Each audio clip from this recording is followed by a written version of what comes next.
This video is brought to you by Sinnoh Gang. We have a battle frontier, big mountains, and a fucking god. Oh yeah, it's one hell of a region.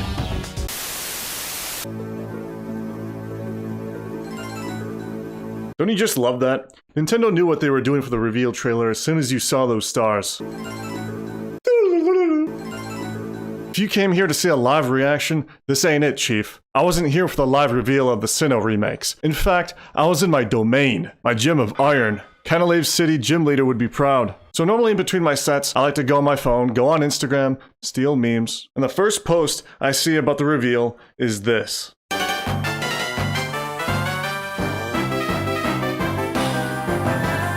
I wasn't even halfway through my workout and I started to get worried. I thought to myself that there's no way after all these years we Sinnoh fans waited that Nintendo could fuck this up with a mainline game. A little background for you. The first Pokemon game I had was Sapphire, which I had for only a month until some kid stole it from me at a party. After that, I didn't jump back into Pokemon until Diamond. So Sinnoh is basically my home. I grew up with that region. Fast forward today, and I'm dying for a Sinnoh remake to bring Sinnoh on the Switch without Let's Go mechanics.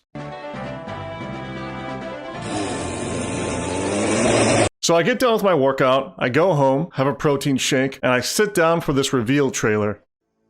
It's the fat, chunky DS they had before the DS Lite.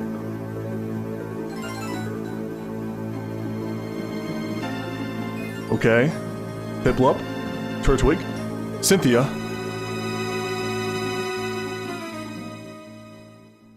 This is it, lads. This is it!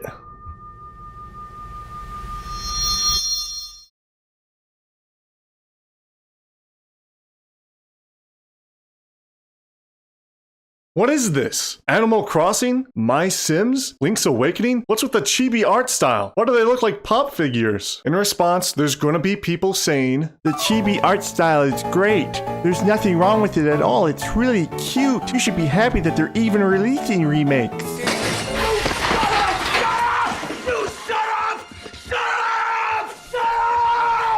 Nintendo should have made the art style similar to Sword and Shield. I'm not asking for an open wild area. I'm not asking for a complete reshape of the region. I'm asking for a new port of the game that has graphics that fit the region's personality. Hell, you could even make these games look like Pokemon Coliseum from the GameCube. The GameCube! Yet instead they go with these 3DS looking chibi graphics in HD. Who are they catering towards? 13-year-old girls? Femboy weeaboos who obsess over anime art styles and Sylveon? Fuck that beta shit! If you had done the chibi art style with a separate game, perhaps a separate region, kind of like how Pokemon Snap is set in a different location, that would be fine. But this is not appropriate for the Sinnoh remakes.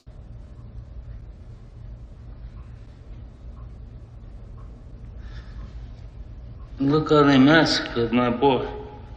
How are you going to have Cyrus, a madman who is disconnected with the world, look intimidating as a small, big-headed chibi fuck? The fourth generation, along with its storyline, is supposed to be dark. It's just like how the Zelda franchise has Majora's Mask. Imagine if you took the big scary moon from that game and made it cute. You're ruining the atmosphere. Remember the Distortion world and how dark that was? Give a listen.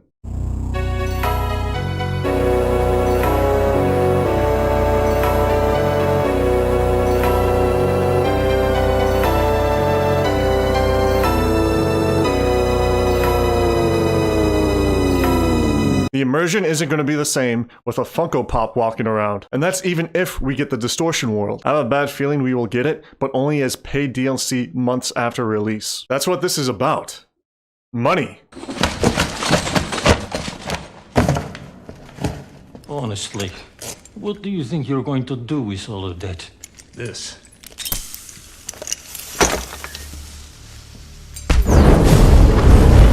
This likely isn't any news to you, but game companies have gone mad with greed, and it has affected many games for quite some time. Why do you think Nintendo has been working on 3 AAA Pokemon games at once? Pokemon Snap, Pokemon Diamond and Pearl Remakes, and Pokemon Legends Arceus. You know all of them are going to be listed as $60, regardless of production value, all while being released a few months from one another so you can binge them at a steady rate as you complete them. Nintendo could have focused on one game at a time to make it perfect, but instead they focus on production for money and they put the Sinnoh remakes in the hands of a completely different development team, ILCA. Going back to the trailer, we see some battle scenes later on. There's definitely going to be some people who are still upset with the battle animations, and hey, even though I turn them off, I understand. I've witnessed the magic of good animations. I've played through Pokemon Battle Revolution.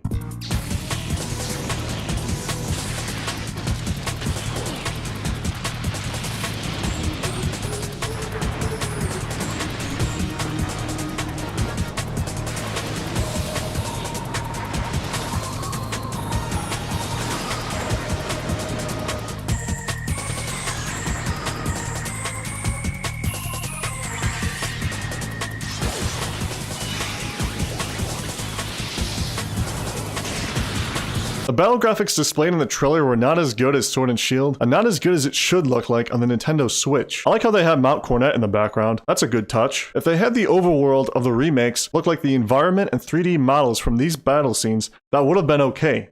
Not breathtaking, but okay. Look, don't be afraid to be upset or to criticize. Pokemon is the highest grossing media franchise. They have the money. They have the time. So what is with the result? The people who want to call me out for not wanting to settle for something as average as this, or more than likely average people themselves who settle for less. Do not settle for less, especially when you're paying good money. You're paying as much money for these games as you are with GTA 5 during its release, Red Dead Redemption 2, and Breath of the Wild. Let's look beyond the art style now. There isn't much more we can say from looking at the trailer, except that the Shaman event NPC character is there, which is great. Now, are we still going to be able to access the Arceus event? Or are we going to have to buy the new game based around him in order to obtain him? Don't get me wrong, the concept of Pokemon Legends looks amazing.